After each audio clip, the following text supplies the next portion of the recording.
Property खरीदने का सबसे उपयुक्त समय क्या है? और ऐसे ही तमाम विषयों को लेकर, ऐसे ही तमाम सवालों को लेकर हमारे साथ चर्चा में मौजूद हैं चरण सिंह राजपूत जी, जय भवानी कॉलोनाइजर एंड डेवलपर से हैं। चरण सिंह जी, आपका बहुत बहुत स्वागत है। अभी ये यहाँ से है ना, जैसे बूम करेगा, ये करीबन 3-4 साल चलता है, फिर थोड़ा सा नीचे आएगा। तो मेरा ये मानना है और आप सभी सुझाव है कि जिसको भी अभी प्रॉपर्टी में निवेश करना है ना, इस बहुत सही समय आप कर सकते हैं। चरण सिंह जी, इसी से जुड़ा सवाल कि अभी सभी समय है, उपयुक्त समय है प्रॉपर्टी में निवेश करने का। कौन सी प्रॉपर्टी में निवेश करने का सबसे उपयुक्त समय है? अब अगला सवाल ये, फ्लैट लिया जाए, डुप्लेक्स लिया जाए, खेत खरीदे जाए, कृषि भूमि खरीदी जाए या कॉमर्शियल प्रॉपर्टी खरीदी जाए, आपका क्या सुझाव है? सर, ये मेरा पर्सनल जो सुझाव है और जो मेरा अनुभव है, मेरे पेरेंट्स का अनुभव है, और मैं ऐसे एक बैकग्राउंड से आया जहाँ मतलब हमेशा एग्रीकल्चर की ज़मीनें खरीदी जाती थी। उनको नहीं मालूम था इन्वेस्टमेंट का, कि कोई इन्वेस्टमेंट कोई चीज़ होती है, लेकिन वो लगातार ज़मीनें खरीदते रहे। तो वही उन्हीं को चीज़ों को मैं भी फॉलो करता हूँ, वो भी करता हूँ। प्रॉपर्टी जैसे मेरे को कहीं 10 एकड़ में खरीदता हूँ, उसको 9 एकड़ को यदि प्लानिंग करता हूँ तो 1 एकड़ उस ज़मीन में छोड़ देता हूँ, उसको मैं कभी नहीं बेचता। तो मेरा ऐसा मानना है कि किसी को भी इन्वेस्टमेंट करना है, अब तो सबकी अपनी अपनी राय है, सब अपना बिल्डरशिप करते हैं। मेरी ऐसी राय है, मैं प्लॉट्स में, एग्रीकल्चर लैंड में इन्वेस्टमेंट करना चाहिए, ना कि प्लॉट में। सब इनको कुछ ऐसा लगेगा तो मैं माफ़ी चाहता हूँ, क्योंकि यदि अपने साल 10 या 15 साल बाद बच्चे आएंगे, कुछ चेंज करना चाहेंगे अपने फ्लैट को, तो फ्लैट को चेंज नहीं कर पाते हैं, और उसकी वैल्यू भी है ना धीरे धीरे हो। तो मेरा ऐसा मानना है एग्रीकल्चर और फ्लैट, बाकी कमर्शियल लोग करते हैं, वो सबका अपना अपना तरीका होता है, लेकिन मेरा जो मैंने आपको बताया वो है। दर्शकों के लिए आपकी प्रॉपर्टी की भी जानकारी बताइए। जय भवानी जो डेवलपर्स है, प्रॉपर्टी कहाँ पर है, कौन सी प्रॉपर्टी अवेलेबल है? एक्चुअली हम लोगों ने करीबन 10 साल पहले हमारा ये सफ़र शुरू किया था कि कुछ लोग ऐसे मिल जाते हैं। मेरे कुछ ऐसे लोग हैं जो आज, जैसे अभी सागर ग्रुप का नाम लिया था, सुधीर अग्रवाल जी, उनसे मेरे बहुत अच्छे संबंध हैं। उनसे मिला हूँ, उनसे समझा हूँ, फिर उसके कारण थोड़ा सा एक मेरे एक ओम प्रकाश प्रजापति मिश्रवत के हैं। अब उनका नाम इसलिए, उनसे मेरी अभी बात होती नहीं, 8-10 साल हो गए बात नहीं हुई, लेकिन इस फील्ड में लाने के लिए मेरा बेसिक है एग्रीकल्चर रहा है, लेकिन इस फील्ड में आने के बाद मेरे को जो इसमें संभावनाएं लगी हैं, हर व्यक्ति जैसे जॉब के लिए करता, आज मेरे पास करीबन 30 से 40 जो मैं सैलरी देता हूँ वो लोग हैं, और जो विदाउट सैलरी वाले कर रहे हैं हमारे से जुड़े हुए कम से कम 200-250 लोग ऐसे जुड़े हैं जो हमारे लिए काम करते हैं। तो कहीं ना कहीं इस फील्ड में आने की वजह, तो मेरा तो कैरियर बना ही है, उनके साथ में जो लोग काम कर रहे हैं ना, उनका भी कैरियर बना हुआ था। इसमें, इस बिजनेस में ऑर्गेनाइज है, अनऑर्गेनाइज है, लेकिन इस बिजनेस में अपन करेंगे ना, तो सबसे अच्छा है, मतलब जो नए युवा के लिए भी है, मेरा ये संदेश है, इसको आप फोकस के साथ करो, तो जितना, मैं तो अंतर नहीं लेना, जितना इसमें पैसा है वो और फील्ड में नहीं है। चरण सिंह जी, एक दौर था जब लोग चाहते थे कि उनका जो आशियाना हो, घर हो, शहर के एकदम नज़दीक हो। अभी हम देख पा रहे हैं कि भोपाल हो या मध्य प्रदेश के अन्य शहर, चारों तरफ कॉलोनीज कट रही हैं, बड़ी बड़ी बिल्डिंग्स बन रही हैं, और बड़ी बात है कि लोग वहाँ पर आवासीय भी हैं, लोग रह भी रहे हैं वहाँ पर। ये मेंटलिटी बदल चुकी है कि अब शहर के मार्केट के नज़दीक ही प्रॉपर्टी चाहिए, या फिर नए इलाके में ये प्रॉपर्टी बनाकर वहाँ पर नया मार्केट क्रिएट हो रहे हैं। लोगों की मेंटलिटी अभी किधर है? कहाँ पर लोग अधिक प्रॉपर्टी खरीद रहे हैं, शहरी इलाकों में या शहर से अलग वो इलाके जो कि शहर बनने जा रहे हैं? एक्चुअली जहाँ पर मैं काम कर रहा हूँ, मैं भोजपुर क्षेत्र की बात करता हूँ।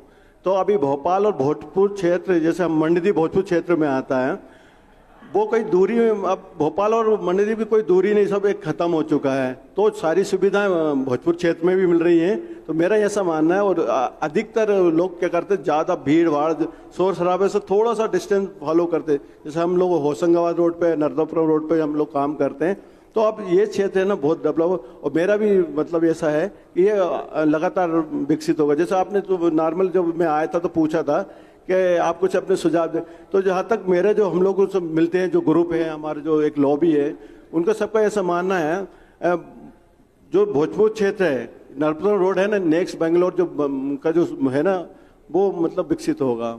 ऐसा मानना है कि बहुत अच्छा, मतलब इस क्षेत्र में एक दौर था जब अवैध कॉलोनियां कटती थी, लोगों को सस्ते प्लॉट्स, सस्ते आवास वहाँ मिल जाया करते थे। समय बदला है, अब सरकार का एक्शन भी है कि अवैध कॉलोनियां नहीं कटना चाहिए। लोगों के लिए लोग कैसे समझें कि ये अवैध कॉलोनी है, ये अवैध कॉलोनी नहीं है, ये वैध कॉलोनी है? एक बड़े सरल भाषा में हमारे दर्शकों के लिए बताइए आप। एक्चुअली कि जो ईमानदार से काम करने वाले है व्यक्ति है, कोई भी बिल्डर है और कोई कॉलोनाइजर्स है, उनके लिए थोड़ा सा ये कहीं ना कहीं सॉफ्ट कर रहे हैं, दुख का कारण थोड़ा सा है कि जो अवैध कॉलोनी है, जो ईमानदारी से काम करता है ना, तो वो उसको बहुत चीज़ें फेस करना पड़, उसको आप परमिशन, पूरा परमिशन लेगा, डेवलपमेंट परमिशन चाहिए और अपने टाउन का TNCP चाहिए, देन इसके बाद रेरा भी आपको करना है, ये सारा फॉलो करता है। लेकिन जब कोई अवैध कॉलोनी काटता है तो उसका रेशियो है ना, उसका प्रॉफिट का रेशियो, उसके काम करने का रेशियो कम हो जाता है। तो वो ये है। तो अभी जैसे आपने बोला है कि डॉक्टर माननीय मोहन यादव जी ने कुछ इसमें एक्शन ले रहे हैं, उन्होंने कार्रवाइयाँ भी की है, इससे थोड़ा सा हम जैसे लोगों को थोड़ा सा सपोर्ट मिला है और नेचुरली मिलेगा भी। और मैं भी ये भी जो भी प्लॉट्स और जो भी खरीदते हैं तो उनको सबसे पहले उस व्यक्ति के बैकग्राउंड के बारे में मालूम करना चाहिए, वो कौन बिल्डर है, क्या काम कर रहा है, उसका बैकग्राउंड क्या है, उन्होंने कहाँ से काम किया, क्या नहीं किया, उसकी पृष्ठभूमि क्या है, वो देखना चाहिए। दूसरा है ना, उसमें परमिशन में जैसे TNCP है, डेवलपमेंट परमिशन है, आदि अब रेरा में रजिस्टर्ड है क्या नहीं, ये इन चीज़ों पर जरूर उनको थोड़ा सा गौर करना चाहिए। अंतर वो क्या है, लास्ट में क्या हो ठगा सा महसूस करा जाता है। 2-4 साल सस्ता तो ले लेगा तुरंत, लेकिन फिर 2-4-5 साल बाद उसको ऐसा लगेगा नाली नहीं है, रोड नहीं है, बिजली की व्यवस्था नहीं है। तो ये सारी चीज़ें मतलब उनको देखना चाहिए। आप बता रहे हैं कि भोजपुर के आसपास आपका डेवलपमेंट है। अब मंत्री जी बता रहे हैं कि CM डॉक्टर मोहन यादव ये विचार भी कर रहे हैं और एक सैद्धांतिक सहमति भी है कि भोजेश्वर लोक बनेगा, आसपास और डेवलपमेंट बढ़ेगा। तो संभावनाएं क्या दिख रहे हैं कि आज जो भोजपुर है, आज जो भोजेश्वर मंदिर है, इसके आसपास का आने वाले समय में भविष्य क्या होगा, तस्वीर कैसी होगी? सर ये जैसे आप भोजपुर मंदिर की जिक्र कर रहे हैं, भोजपुर मंदिर हुआ, भीमबेटका हुआ है, आशापुरी हुआ है, ये मतलब आशापुरी का जैसे भोजपुर का अपन उल्लेख तो सब करते थे, आशापुरी उससे ज़्यादा मतलब वर्ल्ड हेरिटेज में उसका नाम आता है। तो इसको इन चीज़ों का अपने को है ना हाईलाइट करना की ज़रूरत है। और मेरा जो खुद का जो संभावना है, मतलब ये क्षेत्र बहुत विकसित होगा और बहुत विकास करेगा। हमारे विधायक महोदय भी इस चीज़ पे फोकस कर रहे हैं, माननीय सुरेंद्र पटवा जी। तो नेचुरली डेवलपमेंट तो होगा। और जो लोगों ने प्रॉपर्टी खरीदी, मैं तो कहूँगा मैं प्रॉपर्टी के बारे में बहुत अच्छे से जानता हूँ, जिसने यहाँ इन्वेस्टमेंट किया है वो यदि 4 या 5 साल के लिए वेट करेगा, क्योंकि हर चीज़ में यदि 5 साल का अपना वो रखे ना वेटिंग पीरियड, तो नेचुरली उसको बहुत मुनाफा होने वाला, यानी रिटर्न्स उसके बहुत अच्छे हैं। आपने कब इस कारोबार की, प्रॉपर्टी के कारोबार की शुरुआत की? और जाहिर तौर पर है जब हम किसी विधा में आगे बढ़ते हैं तो कोई एक रोल मॉडल तो होता है उस विधा का। आपका रोल मॉडल कौन रहा? मेरा रोल मॉडल तो देखो मेरे माता पिता है, उनके इनकी सीख है ना, वो हर चीज पे मतलब आप किसी के साथ बुरा मत करो, टाइम लगेगा, आपको परेशानी आएगी, हो सकता है कोई एक टाइम में ऐसा भी सोचने लगे यार ये बहुत खराब व्यक्ति है, लेकिन आप लगातार रहो, उस चीज पे फोकस करो तो नेचुरली आपको कामयाबी मिलेगी। और बाकी जैसे मेरे प्रेरणामन का आप सुधीर अग्रवाल का, देखो बिजनेस में थोड़ा ऊंच नीच सबके साथ होता है, लेकिन मैं उनको वो बहुत फॉलो करता हूँ कि जो वो काम करते हैं आप बहुत अच्छे करते हैं, तो कहीं ना कहीं उनको है, मैं प्रेरणा लेता हूँ उनसे। यानी लोग जो अपने इन्वेस्टमेंट कर रहे हैं उनका रिटर्न्स प्रॉपर मिले, गुणवत्तापूर्ण, इस पर फोकस आपका रहता है। हाँ, थोड़ा तकलीफ होती है उनको चीज़ें लेने में, हम लोग बोलते भी हैं, हम लोग हमारे भी साथ जो इन्वेस्टमेंट किया है उनको थोड़ा सा हुआ, लेकिन रिटर्न अच्छा मिलता है बाद में। एटलीस्ट बाद में जो क्लाइमैक्स जो खत्म हो जाता है वो लास्ट में बहुत अच्छा निकलता, मतलब कि नहीं यार बहुत अच्छा काम किया। हम देखें कि जो नई नई कॉलोनीज कट रही हैं, एक बड़ा सवाल ये होता है गुणवत्ता।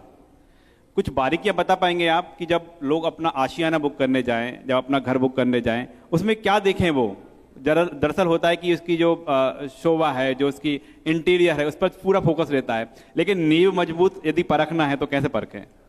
सर ये तो क्या है, उनका पहला प्रोजेक्ट देखें, उसके प्रोजेक्ट की यदि जैसे आप छोटी सी बात है रोड्स देख लेना, यदि रोड्स क्रैक नहीं हो रहा है तो फिर अगले प्रोजेक्ट पे चले जाएंगे, वो ऐसी गुणवत्ता देगा। तो ये नॉर्मल छोटा सा पैमाना है, वो देख सकता है व्यक्ति वहाँ पर जाकर।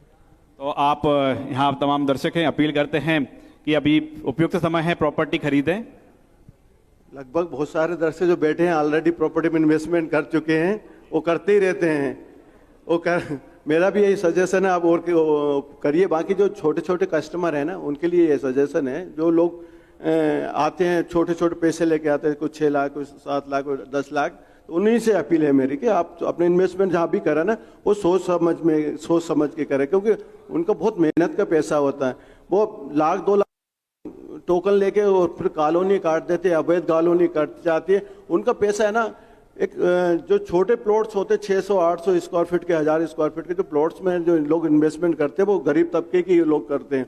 वो फिर 2 लाख दे दिया, 1 लाख दे दिया है, और फिर वो टोकन में अमाउंट में काम करने वाले हैं, उनको पैसे को मतलब मिसयूज करते हैं, और फिर वो ठगा महसूस करते हैं कस्टमर। तो मेरा यही है कि आम जो कस्टमर हैं उनसे कि आप थोड़ा देखभाल कर प्रॉपर्टी को आप परचेज कीजिए। बिल्कुल, और प्रॉपर्टी में निवेश करने का सबसे उपयुक्त समय यही है। लेकिन चरण सिंह राजपूत जी बता रहे हैं कि प्रॉपर्टी में निवेश करने से पहले आप इसे परखें, बारीकी समझें, और ये तमाम जो विशेषज्ञ हैं, तमाम जो जानकार हैं, उनसे सलाह मशवरा भी करें। इसके साथ ही ये भी देखें कि जिसकी प्रॉपर्टी में जो आप निवेश करने जा रहे हैं, जिसकी जो इसने डेवलपमेंट किया है, उसके बारे में भी जानकारी जुटाएं। बहुत बहुत शुक्रिया हमसे चर्चा करने के लिए चरण सिंह राजपूत जी। बहुत बहुत धन्यवाद।